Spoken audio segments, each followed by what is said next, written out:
Novel बागी writer Tamim किस्त number 9। अरहाम Shahab office में दाखिल हुआ तो सभी ऑफिस वर्कर उसे उठकर सलाम करने लगे, मगर जब वो नवाल फातिमा के पास से गुजरा तो वो अपने ही ख्यालों में कहीं गुम थी। अरहाम शहाब के साथ बाकी सब वर्कर्स ने हैरत से नवाल फातिमा को देखा, जो सर झुकाए बैठी सामने खुली हुई फाइल को देखे जा रही थी। अरहाम शहाब अपने कैबिन में चला गया और नवाल फातिमा को बुलाने का कहा। उसके साथी मशूक ने कहा, अरे मिस नवाल, आप कहाँ खो गई थी? क्यों, क्या हुआ है? अरे आपको नहीं पता, सर अरहाम आए थे, मगर आप तो शायद कहीं खोई हुई थी। ओह, मुझे तो पता ही नहीं चला। हाँ बिल्कुल, तभी आमर ने आकर कहा, मिस नवाल, आपको सर अरहाम बुला रहे हैं। मुझे? नवाल ने अपनी तरफ इशारा करते हुए कहा, जी बिल्कुल, जी आती हूँ। नवाल उठकर अरहाम शहाब के कैबिन की तरफ बढ़ गई। वो दरवाजा ना करते हुए बोली, सर मैं आई कम इन? यस कम इन। नवाल अंदर दाखिल हुई। आइए बैठिए miss Nawal. Thank you sir. Nawal कुर्सी पर बैठ गई। Miss Nawal, are you okay? अरहाम Shahab उसे देखते हुए बोला, yes sir I am fine. Nawal sir झुकाए बैठी थी। मगर मुझे तो आप बिल्कुल भी ठीक नहीं लग रही। नवाल ने सर उठाकर अरहाम शहाब को देखा था, जो उसे ही देख रहा था। अरहाम शहाब मुस्कुराते हुए बोला, आप मुझसे कुछ भी नहीं छुपा सकती। मैं आपको बहुत अच्छी तरह से जान चुका हूँ मिस नवाल फातिमा। वो हैरानगी से उसे देखने लगी, जो कह रहा था कि वो इसे अच्छी तरह से जानता है। क्या वो ये भी जानता है कि वो इसे धोखे देने वाले और हर्ट करने के लिए ही यहाँ आई या फिर लाई गई है? उसकी आंखें आंसुओं से भर आई थी। वो बहुत अच्छा इंसान है और मैं बहुत बुरी, बहुत ज्यादा। यही गिलट उसे खा रहा था। वो मुस्कुराते हुए उससे कह रहा था, मैं देख रहा हूँ कि चंद दिनों से आप कुछ परेशान परेशान सी लग रही हैं। क्यों, कोई प्रॉब्लम है तो प्लीज मुझसे शेयर करें। क्या पता कि मेरे पास उसका कोई सोल्यूशन हो। वो सर, वो मेरे भाई की तबीयत कुछ ठीक नहीं है। वो बीमार है तो बस इसी वजह से मैं डिस्टर्ब हूँ। ओ, आपने मुझे क्यों नहीं बताया? आप मुझसे शेयर करती, मैं उसे अच्छे से हॉस्पिटल में ले जाता। नो सर, उसकी कोई जरूरत नहीं है। मैं उसे हॉस्पिटल लेकर गई थी। अरहाम शहाब ने दराज से चेक बुक निकाली और इस पर रकम लिखकर वो चेक काटकर उसकी तरफ बढ़ाते हुए कहा, ये रे मिस नवाल, सर इसकी कोई ज़रूरत नहीं है। रख ले मिस नवाल। मगर सर, जिद मत करें नवाल, मैं आपका बॉस हूँ, आपको मेरी बात माननी चाहिए, ये लें। मगर सर, आप वाकई में बहुत ही जिद्दी हैं मिस नवाल फातिमा। अरहाम शहाब ने अपना हाथ आगे बढ़ाया और नवाल फातिमा का हाथ पकड़कर उसके हाथ में चेक पकड़ा दिया। ये ले, इसकी आपको बहुत ज़रूरत है। नवाल अरहाम शहाब को देखने लगी। एक आंसू टूटकर उसके गाल पर बह आया था। वो बहुत शर्मिंदा थी। क्या होगा जो अगर अरहाम शहाब को पता जाए कि वो किस मकसद के तहत यहाँ आई है? क्या वो फिर उसकी शक्ल भी देखने का रवादार होगा? नहीं, हरगिज भी नहीं। वो तो उसकी शक्ल तक देखना गवारा नहीं करेगा। उसने अपना सर झुका लिया था। थैंक यू सर, मैं ये आपसे कर्ज समझ कर ले रही हूँ और बहुत जल्द आपको ये पैसे वापस कर दूंगी। उसकी बात सुनकर अरहाम शहाब के होंठों पर एक खूबसूरत मुस्कुराहट तोड़ गई थी। चले ठीक है फिर, जैसे आपकी खुशी। वो झुके हुए सर के साथ बोली, सर मैं जाऊं? जी जरूर। Thank you sir. नवाल उठकर वहां से चली गई और अरहाम शहाब उसके बारे में कुछ सोचकर मुस्कुरा पड़ा। पागल लड़की। लंच के वक्त वानिया अब्दुल वदूद ऑफिस में दाखिल हुई। वो सीधी अरहाम शहाब के कैबिन में चली आई थी। अरे वानिया, तुम यहाँ? व्हाट अ सरप्राइज यार। वो उसे देखते हुए खुफगी से बोली, तुमने अपना मोबाइल क्यों ऑफ कर रखा था? ओ यार, आई एम सॉरी, वो बस एक मीटिंग थी आज, तो बस इसीलिए। तुम बताओ कैसी हो और आज ऑफिस कैसे आना हुआ? वो मुस्कुराते हुए बोली, मैं ठीक हूँ, बस आज मेरा दिल चाह रहा था कि क्यों ना आज हम कहीं जाकर खाना खाते हैं। कैसे? हाँ ये तो बहुत ही अच्छा आइडिया है, चले फिर। वानिया मुस्कुराते हुए बोली तो अरहाम शहाब मुस्कुराते हुए उठ गया। चलो फिर। वो दोनों एक साथ बाहर निकले। नवाल फातिमा की नजर इन दोनों पर पड़ी थी। वानिया ने अरहाम शहाब को बाजू से पकड़ रखा था। वो दोनों किसी बात पर हंस रहे थे। नवाल ने अरहाम शहाब की इस खूबसूरत मुस्कुराहट को हसरत से देखा था। कहाँ वानिया अब्दुल वदूद और अरहाम शहाब, और कहाँ मैं नवाल फातिमा। मेरी तो कोई हैसियत ही नहीं है। मैं कभी भी अरहाम शहाब को नहीं पा सकती। ये तो मैं सिर्फ सोच ही सकती हूँ। मेरी और सर अरहाम शहाब की हैसियत में जमीन आसमान का फर्क है। वो खुद को डांटते हुए बोली, इतना आगे मत जाओ नवाल फातिमा, के फिर वापसी का रास्ता मुश्किल हो जाए। अपनी हैसियत देख कर ख्वाब देखो। वो तुम पर तरस तो खा सकता है, मगर तुमसे मोहब्बत नहीं कर सकता। इसके लिए वानिया अब्दुल वदूद जैसी लड़कियां ही बेस्ट हैं। वानिया ही उसके लिए परफेक्ट है। अपनी हैसियत पहचानो नवाल फातिमा। उसने बेबसी से सर नफी में हिलाया था। एक आंसू टूटकर उसके गाल पर बह आया, जिसने उसे बेदर्दी से हाथ से रगड़ कर साफ किया था। अरहाम शहाब और वानिया एक साथ गाड़ी से बाहर निकले थे। वानिया अरहाम का हाथ पकड़े हुए थी और वो दोनों किसी बात पर हंसते हुए होटल में दाखिल हो रहे थे। इत्तेफाक से रुमाना शहाबी जहाँ किसी से मिलने आई थी, उसने गाड़ी में ही बैठे हुए इन दोनों को होटल में दाखिल होते देखा था। वानिया को अरहाम शहाब के साथ यूं बेतकल्लुफ देखकर रुमाना शहाब के सीने पर सांप लौटने लगे थे। रुमाना शहाब ने ड्राइवर को गाड़ी चलाने का हुक्म दिया और खुद नवाल को कॉल की। नवाल आज काफी थक गई थी।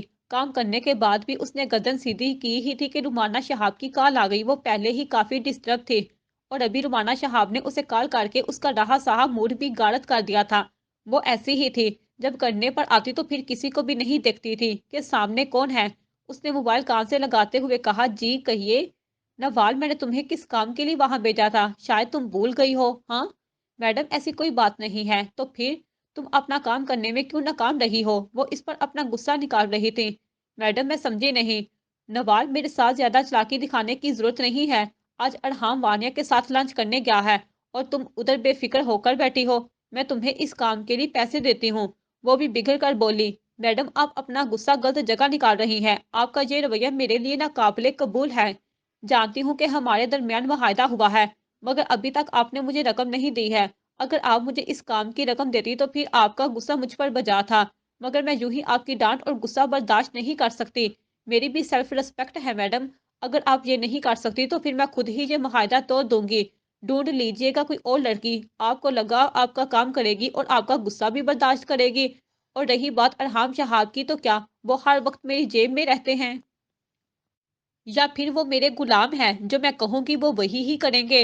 वो अपनी मर्जी के मालिक हैं और मेरा उनके साथ ऐसा कोई रिलेशनशिप नहीं है कि मैं उनके साथ यूं बेतकल्लुफ़ होती फिरूं। आप थोड़ा सा गौर करें और मुझे अपने फैसले से आगाह कर दे। खुदा हाफिज। नवाल ने कटाक से फोन बंद कर दिया था। नवाल नफरत से बोली, माँ नहीं, सांप है ये औरत, जो अपने बेटे की खुशियां ही खाना जाना चाहती है। कैसी औरत है ये? रुमाना शहाब हैरानगी से मोबाइल को देख रही थी। ये कैसा रवैया था उस लड़की का मेरे साथ? ओ, तो अब ये लड़की भी अपने पुर्जे निकाल रही है। मैं फिलहाल किसी भी सूरत इस लड़की के साथ अपना ये मुआहदा नहीं तोड़ सकती। आधा तो मेरा काम हो गया है, बस आधा होना ही बाकी है। फिर मैं इस घुमंडी लड़की को भी देख लूंगी। क्या समझ रही है ये खुद को? बस जरा कुछ दिन और, फिर देखना क्या करती हूँ मैं तुम्हारे साथ। नवाल ने अभी फोन रखा ही था कि उसे अपनी माँ की कॉल आ गई। जी अम्मी, कहिए। राना बहुत परेशान लग रही थी और रो भी रही थी। नवाल परेशानी से बोली, अम्मी सब खैरियत है ना? राना शाह रोते हुए बोली, नवाल जल्दी से घर आ जाओ बेटा, हारून की तबीयत बहुत बिगड़ गई है और वो बेहोश हो गया है। क्या? नवाल परेशान हो गई थी। अभी मैं बस आ रही हूँ, आप परेशान ना हो। नवाल रो रही थी। उसने मशूक से कहा कि वो सर अरहाम से कह दे कि उसके भाई की तबीयत बहुत बिगड़ गई है और घर पर कोई भी नहीं है जो उसे हॉस्पिटल ले जा सके, इसलिए उसे ही जाना पड़ रहा है। मसूक ने कहा कि वो चली जाए, वो सर अरहाम से बात कर लेगा। नवाल चली गई। थोड़ी देर बाद अरहाम शहाब वापस आया तो नवाल को मौजूद ना पाकर उसने पूछा, तो मसूक ने उसे बताया कि नवाल के भाई की तबीयत बहुत बिगड़ गई थी, इसीलिए वो छुट्टी करके चली गई है। अरहाम शहाब भी बहुत परेशान हो गया था। अच्छा ठीक है, मैं भी वही जा रहा हूँ। अगर कोई भी मेरे बारे में पूछे तो उससे कह देना कि मैं हॉस्पिटल गया हूँ। जी सर। अरहाम शहाब अपनी गाड़ी में ही नवाल के रवाना हो गया था, क्योंकि वो जानता था कि नवाल को उसकी मदद की जरूरत होगी, क्योंकि उसके घर में कोई भी दूसरा मर्द नहीं है, इसलिए वो वहां चला गया था। नवाल घर में दाखिल हुई तो सामने ही इसका छोटा भाई सोफे पर बेहोश पड़ा था और रोना शाह उसके गाल थपथपाते हुए उसे उठाने की कोशिश कर रही थी। नवाल ने अपना बैग वही फेंका और दौड़कर अपनी माँ के पास आ गई। अम्मी, क्या हुआ है हारून को? हारून उठ नहीं रहा बेटा, राना शाह रोते हुए बोली। हारून मेरे भाई, मेरी जान, क्या हो गया है तुम्हें? उठो ना। नवाल रोते हुए नन्हे से हारून का गाल थपथपाते हुए उसे उठने का कह रही थी। उसके आंसू बेहोश पड़े हारून के चेहरे पर गिर रहे थे। तभी अरहाम शहाब वहां दाखिल हुआ। वो फौरन उनकी तरफ आया। क्या हुआ है उसे? अरहाम शहाब बेहोश पड़े हारून को देखते हुए बोला। देखे ना सर, हारून को पता नहीं क्या हो गया है, वो उठ ही नहीं रहा। नवाल ने जैसे अरहाम शहाब से अपने भाई की शिकायत लगाई थी। मैं देखता हूँ। अरहाम शहाब ने झुककर उसकी पेशानी चेक की तो परेशानी से बोला, ओ, ये तो बुखार में तप रहा है। आप प्लीज जल्दी से उसे मेरे साथ हॉस्पिटल ले चले, हरी अप।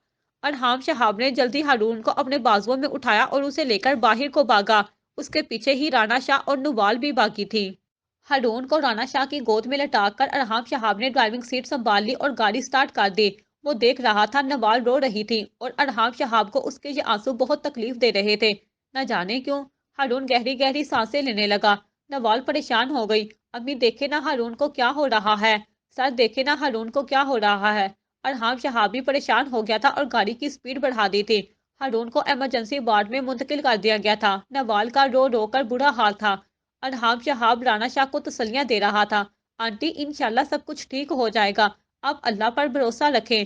ہاں بیٹا اب اللہ ہی تو بھروسہ ہے، رانا شاہ نے سر ہاں میں ہلاتے ہوئے نم آنکھوں سے کہا۔ آنٹی آپ لوگوں نے ہارون کو ہاسپٹل میں ایڈمٹ کیوں نہیں کروایا؟ آپ جانتی بھی تھی کہ اسے فیور ہے پھر بھی۔ بیٹا ہمارے پاس اتنی رقم نہیں تھی کہ ان ہسپتالوں کا خرچہ برداشت کریں۔ کل بھی نمال کسی سے کچھ رقم ادھار لے کر آئی تھی جس کی وجہ سے ہارون کی دوائی کروائی تھی۔ رانا شاہ نے جھکے ہوئے سر کے ساتھ ارحام شہاب کو اپنی پوری کہانی سنا ڈالی، جسے سن کر ارحام شہاب کو افسوس اور دکھ ہوا تھا۔ آپ بالکل بھی پریشان نہ ہو آنٹی، اور خرچے کی تو بالکل بھی ٹینشن نہ لیں، میں سب سنبھال لوں گا۔ آپ بس ہارون کے لیے دعا کریں، میں سارا خرچہ خود اٹھاؤں گا اور یہاں پر ہارون کا بہت ہی اچھے طریقے سے علاج ہوگا۔ ارحام شہاب نے مسکرا کر رانا شاہ کو تسلی دی۔ رانا شاہ نے اس کا شکریہ ادا کیا۔ بیٹا تم نوال کو جا کر دیکھو، وہ وہاں جا کر رو رہی ہوگی، وہ ہارون سے بہت محبت کرتی ہے۔ جی آنٹی میں جا کر دیکھتا ہوں۔ ارحام شہاب وہاں سے اٹھ گیا۔ نوال جائے نماز پر بیٹھی دعا کے لیے ہاتھ اٹھائے پھوٹ پھوٹ کر رو رہی تھی۔ ارحام شہاب کو افسوس ہوا، وہ اس کے پاس ہی بیٹھ گیا۔ نوال ہمت رکھو اور اللہ پر بھروسہ رکھو، انشاءاللہ ہارون ٹھیک ہو جائے گا۔ سر وہ بہت چھوٹا ہے اور اتنی تکلیفیں برداشت کر رہا ہے اور میں اس کے لیے کچھ بھی نہیں کر پا رہی، اس کے علاج تک کے لیے میرے پاس پیسے نہیں ہیں۔ میں بہت بری بہن ہوں سر، بہت بری، میں اپنے بھائی کے لیے کچھ بھی نہیں کر سکتی، کچھ بھی نہیں۔ نواز سر جھکائے چہرہ ہاتھوں میں چھپا کر بلک بلک کر رو پڑی۔ ارحام شہاب کو بہت تکلیف ہوئی تھی۔ ایسا مت کہو نوال، تم ایک بہت ہی اچھی اور پیاری بہن ہو، تم تو اپنا فرض اچھی طرح سے نبھا رہی ہو، خود کو دوش مت دو، تم قابل تعریف ہو، تم سے جو بھی ہو سکا تم نے وہ کیا اپنے بھائی کے لیے۔ ارحام شہاب اس کے کندھے پر ہاتھ رکھتے ہوئے اسے تسلی دے رہا تھا۔ نوال نے سر اٹھا کر نم آنکھوں سے ارحام شہاب کو دیکھا تھا۔ ارحام شہاب نے مسکرا کر سر ہاں میں ہلایا تو نوال نے بھی سر اسبات میں ہلایا۔ تبھی ڈاکٹر نے آ کر یہ خوشخبری سنائی کہ ہارون کو ہوش آ گیا ہے۔ سر ہارون کو ہوش آ گیا۔ نوال خوشی سے ارحام شہاب کو دیکھ کر مسکرا پڑی اور ارحام شہاب کو اس دھوپ چھاؤں والی پیاری سی لڑکی کی یہ مسکراہٹ بہت ہی پیاری لگی تھی۔ وہ اسے یوں ہی ہمیشہ مسکراتے ہوئے دیکھنا چاہتا تھا، ہمیشہ کے لیے۔ نوال ہارون کا کبھی ماتھا چومتی تو کبھی اس کے چھوٹے سے ہاتھوں کو۔ آپی میں ٹھیک ہوں، آپ مت روئیں۔ ہارون اپنے ننھے سے ہاتھوں سے روتی ہوئی نوال کے آنسو پوچھتے ہوئے بولا تو نوال مسکرا دی۔ پھر تو تم نے ہمیں ڈرا ہی دیا تھا، تمہاری وجہ سے تمہاری مما اور آپی بہت پریشان تھی، دیکھو تو ذرا انہیں۔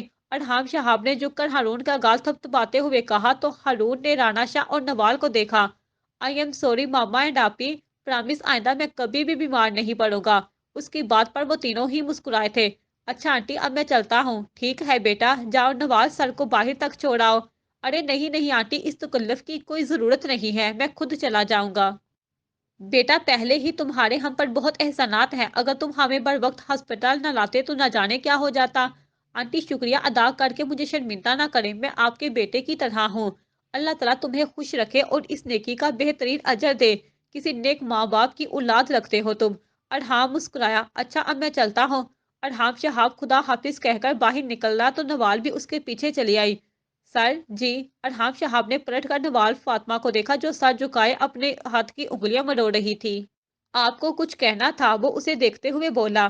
جی سر، تھینک یو سو مچ، آپ کا یہ احسان میں زندگی بھر نہیں بھولوں گی، آپ نے ہماری بہت ہیلپ کی، thank you so much once again, وہ جھکے ہوئے سر کے ساتھ کہہ رہی تھی۔ ارحام شہاب ہلکے سے مسکرایا۔ اٹس اوکے مس نوال، میں آپ کا باس ہوں اور امپلائر کی پریشانی دور کرنا میرا فرض ہے۔ اور ہاں، وہ جاتے جاتے پلٹا، اگر آپ کو کوئی بھی پریشانی ہو تو آپ مجھے بلا جھجک کہہ دیجیے گا، اپنا خیال رکھیے گا اور ہو سکے تو 2-3 دن تک آفس نہ ہی آئے تاکہ آپ اپنے بھائی کے ساتھ کچھ ٹائم سپینڈ کر لیں۔ اچھا اب میں چلتا ہوں، گڈ بائے۔ ارحام شہاب چلا گیا اور نوال فاطمہ وہی کھڑی رہ گئی۔ کیا تھا وہ؟ ایک بہت ہی خوبصورت دل کا مالک، تو پھر ایسے پیارے دل کے مالک والے انسان کے ساتھ اس کی ماں ایسا برا کیوں کر رہی ہے؟ نوال کو خود سے نفرت سی ہونے لگی تھی۔ کتنی بری لڑکی ہوں میں اس اچھے انسان کے ساتھ بہت غلط کر رہی ہوں، بہت غلط۔ وہ اس دھوکے کے تو لائق نہیں ہے، وہ تو بہت ہی اچھا انسان ہے۔ مجھے اب اپنے فیصلے پر نظر ثانی کرنی پڑے گی۔ آج اس نے میرے بھائی کی جان بچائی ہے اور میں اس کی مقروض ہوں، میں اسے دھوکہ نہیں دے سکتی۔ وہ میرا محسن ہے۔ نوال نے اپنے آنسو صاف کرتے ہوئے ایک عزم کا اعادہ کیا تھا، مگر جو بھی کرنا تھا اسے بہت جلد ہی کرنا تھا۔ رومانہ شہاب نوال کو کال کر رہی تھی، مگر اس کا موبائل آف جا رہا تھا۔ رومانہ شہاب کو غصہ ہی آ گیا تھا، تبھی وہ آفس ہی چلی آئی تھی اس پر اپنا غصہ نکالنے، مگر یہاں پر آ کر اسے چونکا دینے والی اطلاع ملی تھی کہ نوال ہاسپٹل گئی ہے، اور حیرت کی بات یہ تھی ارحام شہاب بھی اس کے پیچھے ہی گیا تھا۔ رومانہ شہاب کا دماغ کہیں دور ہی گردش کرنے لگا تھا۔ اوہ تو یہ بات ہے۔ وہ گھر واپس روانہ ہوئی۔ ارحام شہاب گھر واپس آ گیا تھا۔ وہ نوال کے متعلق ہی سوچ رہا تھا جبھی رومانہ شہاب کی آمد کو اس نے نوٹس نہ لیا تھا۔ رومانہ شہاب نے ہی اسے اپنی طرف متوجہ کیا تھا۔ کہاں گم ہو تم ارحام؟ او موم، آپ کب آئی؟ ارحام رومانہ شہاب کو دیکھتے ہوئے بولا۔ میں تو کب کی آئی ہوں، اور تم ہی شاید کہیں کھوئے ہوئے تھے۔ رومانہ شہاب اسے گہری نگاہوں سے دیکھتے ہوئے بولی تو ارحام شہاب جلدی سے بولا، نہیں موم، ایسی تو کوئی بھی بات نہیں ہے، وہ بس میری طبیعت ذرا ٹھیک نہیں ہے تو بس اسی لیے میں آرام کروں گا تو ٹھیک ہو جاؤں گا۔ ارحام شہاب صوفے سے اٹھتے ہوئے بولا تو رومانہ شہاب مسکراتے ہوئے اس کے بالوں میں انگلیاں چلاتے ہوئے بولی، ہاں تم کام ہی اتنا کرتے ہو اس لیے تمہیں تھکاوٹ محسوس ہو رہی ہے، چلو جا کر کچھ آرام کرو پھر تم سکون محسوس کرو گے۔ جی موم۔ ارحام نے محبت سے رومانہ شہاب کے ہاتھ چومے، جس پر رومانہ شہاب مسکرائی۔ ارحام اپنے کمرے کی طرف بڑھ گیا۔ رومانہ شہاب اسے جاتا دیکھنے لگی۔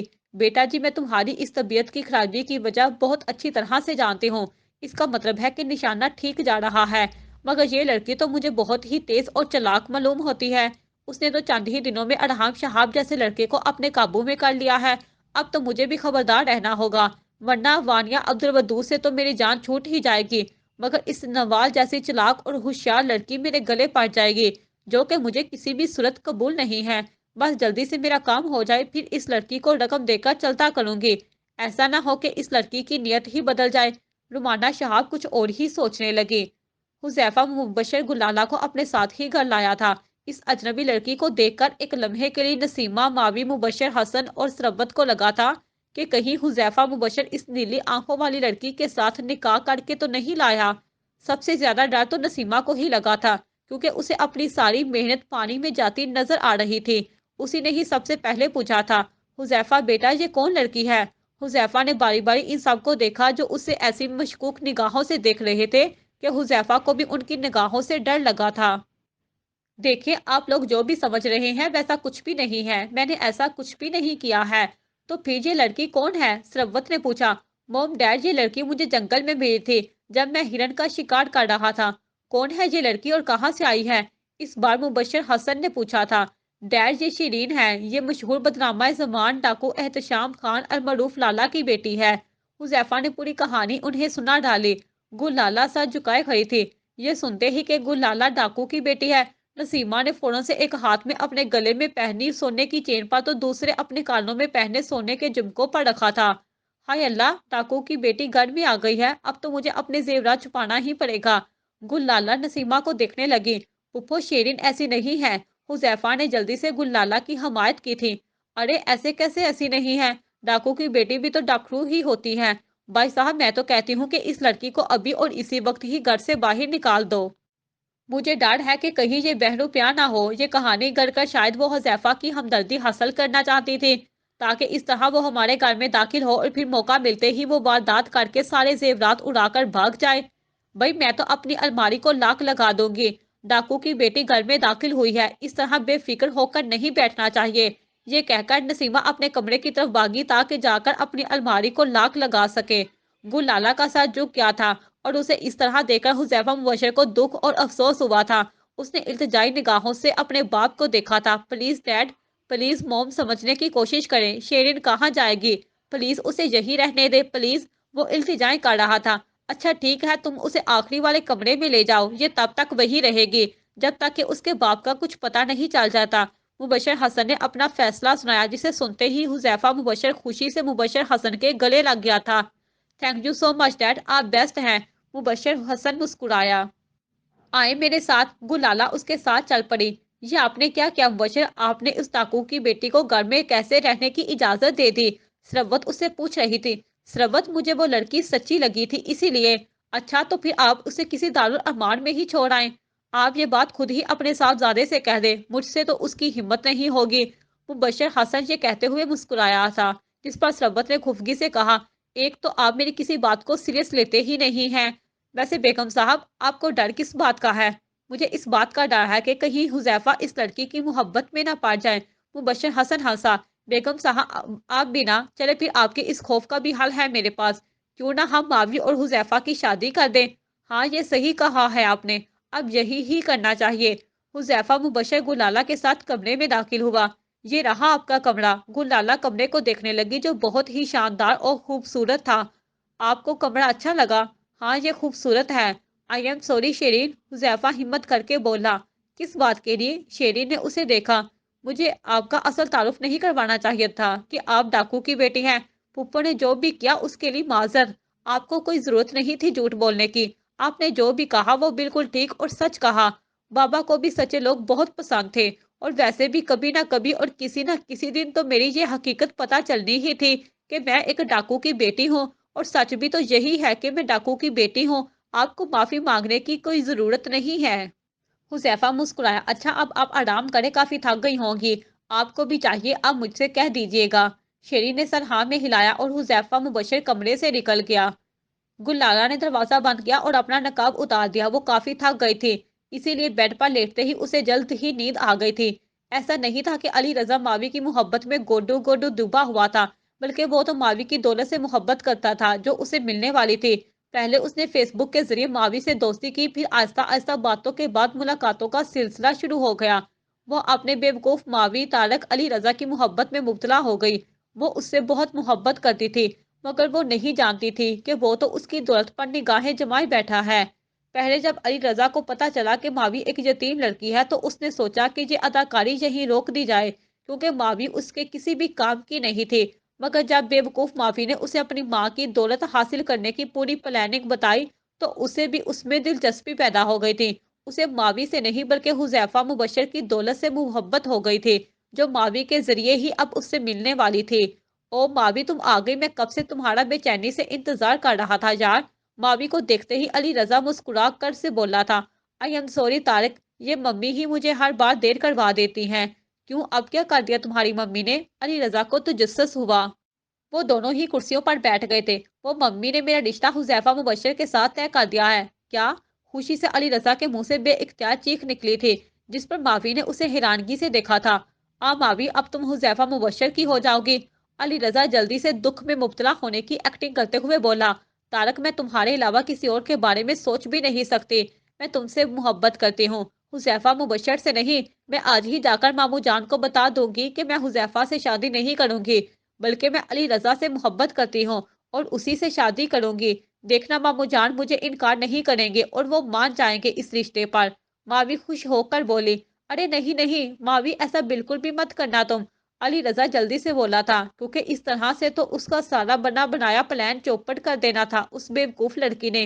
क्यों क्यों ना कहूँ मैं हुजैफा से नहीं बल्कि तुमसे मोहब्बत करती हूँ अली रजा। यार मावी, तुम समझ नहीं रही। तुम हुजैफा से शादी कर लो जैसा कि तुम्हारी मम्मी चाहती है। मगर क्यों अली रजा? मावी ना समझी से बोली। आप बेवकूफ लड़की, सीधे तरीके से कुछ समझती ही नहीं है। अली रजा जेरेला बड़बड़ाया था। क्या हुआ, तुमने कुछ कहा?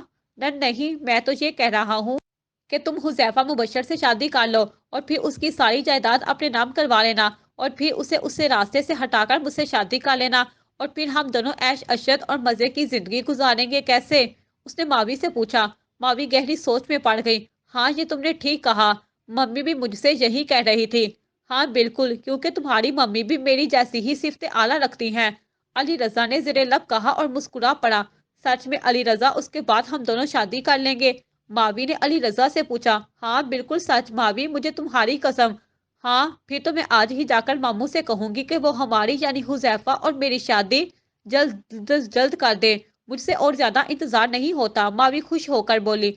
और मुझे भी। उसे यूं बेवकूफ बनता देखकर अली रजा उस पर हंसा था, इस बेवकूफ पागल लड़की पर। मीर मोहद्दी शाह सलवा के बिल्कुल करीब पहुंच गया था। जब काफी देर तक कुछ भी ना हुआ तो सलवा ने एक आंख खोल कर देखा था, सामने ही मोहद्दी खड़ा था। सलवा ने अपने सर पर हाथ लगा कर देखा। शुक्र है कि मेरी विग अपनी जगह पर सही सलामत रखी है। तभी उसे मोहद्दी शाह की आवाज सुनाई दी। अम्मा जी, आप इधर क्या कर रही हैं? हैं अम्मा जी? उसकी हिम्मत भी कैसे हुई मुझे अम्मा जी बुलाने की? सलवा को तो गुस्सा ही आ गया था अम्मा जी सुनकर। इससे पहले कि वो उठकर उससे लड़ने झगड़ने लग जाती और उसका राज फाश हो जाता, उसे याद आ गया कि वो यहाँ बेस बदल कर ही आई है। ओ, अच्छा हुआ कि मुझे याद दिला दिया। शुक्रिया तुम्हारा मेरे दोस्त। वो अपने दिमाग को शाबाशी देते हुए मुस्कुरा कर बोली, वाह सलवा शाह जमान शाह, तुम्हारी अदाकारी की तो दाद देनी पड़ेगी। उसने तो मुझे वाकई में बुरी अम्मा समझ लिया है। याहू। सलवा को खुद के साथ बड़बड़ाते देखकर मोहदी शाह बोला, अम्मा जी मैंने आपसे कुछ पूछा है कि आप इधर क्या कर रही हैं और इधर क्यों बैठी हुई हैं? सलवा बुरी अम्मा की आवाज में बोली, आप पुत्र मत पूछो मुझसे मेरा हाले दिल। क्या बताऊं और किधर से बताऊं, हर तरफ गम ही गम है।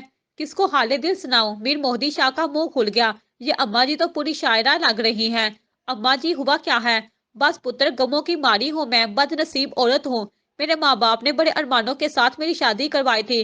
मेरी शादी के बाद मुझे एक बेटा हुआ था जो कि एक नंबर का बदतमीज और बदमाश लड़का था। और फिर मैंने भी अपने माँ बाप के नक्शे कदम पर चलकर अपने बेटे की बड़े अरमानों से शादी करवा दी। मगर फूटी मेरी किस्मत और बहू निकली मेरी मुंह फाट। अम्मा जी तो बिल्कुल शायरा लग रही हैं। उसके बात करने का अंदाज कितना यूनिक है। वाह, मोदी का मुंह हैरत से खुल गया था। कैसी औरत थी वो? फिर क्या किया आपकी बहू ने? मोदी शाह को दिलचस्पी हुई थी उस कहानी में। होना क्या था पुत्र, वो बात बात पर मुझसे लड़ने झगड़ने लग जाती और मेरे बेटे से भी। मगर क्यों अम्मा जी, कोई वजह थी? हाँ ना, कहती थी कि इस बुढ़िया को इस घर से निकाल दो, सारा खाना खा जाती है। अच्छा वाकई, हाँ बिल्कुल, फिर क्या हुआ? मोदी शाह को तजस्सुस हो रहा था और खुद सलवा शाह जमान शाह भी अपनी इस एक्टिंग से खूब महजूज हो रही थी। वो खुद को बड़ी अदाकारा समझ रही थी। होना क्या था पुत्र, आज भी हमारी जोरों की लड़ाई हुई। जब बेटा घर में दाखिल हुआ तो हम दोनों ने एक दूसरे को बालों से पकड़ रखा था। इस बेचारी की बीवी रो रही थी और उस तरह बेटे ने मुझे कसूरवार समझकर मुझे उसकी बीवी को गंजा करने के इल्जाम में घर से बाहर निकाल दिया। ओ, सुनकर अफसोस हुआ। पुत्र, अब मैं बुरी औरत कहाँ जाऊंगी? मेरा अब इस दुनिया में कोई और भी घर नहीं है। एक वही तो मेरा घर था और मुझे मेरे ही घर से उन्होंने जबरदस्ती बेदखल कर दिया और साथ मेरा सामान बांधकर मुझे गठरी भी थमा दी। कितनी बड़ी नाइंसाफी की है इन जालमों ने मेरे साथ। अब मैं कहाँ जाऊंगी? सलवा अपना दुपट्टा मुंह पर रखकर बुलंद आवाज में रो पड़ी। अम्मा जी प्लीज आप मत रोएं। मोहदी शाह को दुख हुआ था। अरे कैसे ना रो मैं? अब मेरे पास रहने को घर और छत नहीं है, मैं कहाँ जाऊंगी? अगर बारिश हो तो कहाँ सोऊंगी मैं? मोदी शाह सोच में पड़ गया। अच्छा, अब मेरे साथ हवेली में चले हैं? हवेली में? सच में? मैं खुद भी तो वही ही जाना चाहती हूँ। सलवा खुशी से कहती हुई जल्दी से उठ खड़ी हुई थी। उसकी ये चाबुक दस्ती देखकर एक लम्हे को मोहदी शाह हैरान परेशान हो गया था और सलवा को भी बहुत जल्दी ही उसकी गलती का एहसास हो गया था।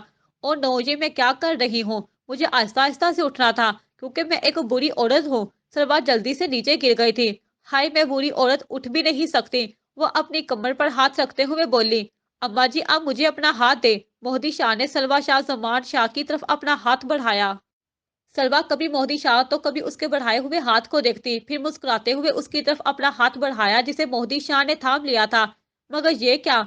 उसका हाथ इतना खूबसूरत और नौजवान लड़की की तरह था। वो हैरान परेशान खड़ा था और खतरे को भांपते हुए सलवा ने जल्दी से कहा, अरे पुत्र मेरी गठरी भी उठा लो और मुझे लाठी भी पकड़वा दो। जी अम्मा जी। मोहदी शाह ने उसे लाठी पकड़ाई और उसकी गठरी भी उठा ली। हवेली को देखते हुए सलवा शाहजमान के होंठों पर एक फातियाना मुस्कुराहट थी। हवेली में दाखिल होने का पहला मरहला तो वो कामयाबी के साथ तय कर चुकी थी। वो दोनों हवेली में दाखिल हुए थे। वाह, कितनी खूबसूरत है ये हवेली। हवेली को देखते हुए सलवा शाह जमान शाह का हैरत से मुंह खुल गया था। आपने मुझसे कुछ कहा अम्मा जी? मोहदी शाह ने उससे पूछा। नहीं नहीं पुत्र, मैं तो कुछ भी नहीं बोली। अच्छा, ये अंदर चलते हैं। सामने ही जमीर अली शाह, उसकी बीवी और सिकंदर शाह और घर के बाकी फर्द यानी औरतें, मर्द और लड़कियां बैठी थी। खातमाओं की एक फौज थी। वो सब एक साथ बैठे सिकंदर और मेहरुन्निसा की शादी के बारे में ही बातें कर रहे थे। उन दोनों को देखकर वो सब उनकी तरफ ही मतवज्जा हो गए थे। सलवा तो हैरान ही रह गई थी। इतने खिदमत गुजार हैं यहाँ पर। वो किताबों और नावलों में गांव की जिंदगी के बारे में पढ़ती आई थी, मगर आज वो ये सब मंजर अपनी निगाहों से भी देख रही थी। बड़े लोग तो इन मासूम लोगों को अपना जर खरीद गुलाम ही समझ लेते हैं। देखो तो सही किस तरह इन बेचारों से गद्दों की तरह काम करवा रहे हैं। सलवा को अफसोस हुआ था। शहर जाकर मैं उनके इस जुल्म के खिलाफ आवाज उठाऊंगी। सब उनके पास चले आए थे। जमीर अली शाह ने सलवा को देखते हुए कहा, कौन है ये औरत? सलवा ने देखा इस आदमी की बड़ी बड़ी मूंछें थी। उसे इस खौफनाक आदमी से बहुत खौफ महसूस हुआ था। वो लाशौरी तौर पर मीर मोहदी शाह के पीछे छुप गई थी। जारी है।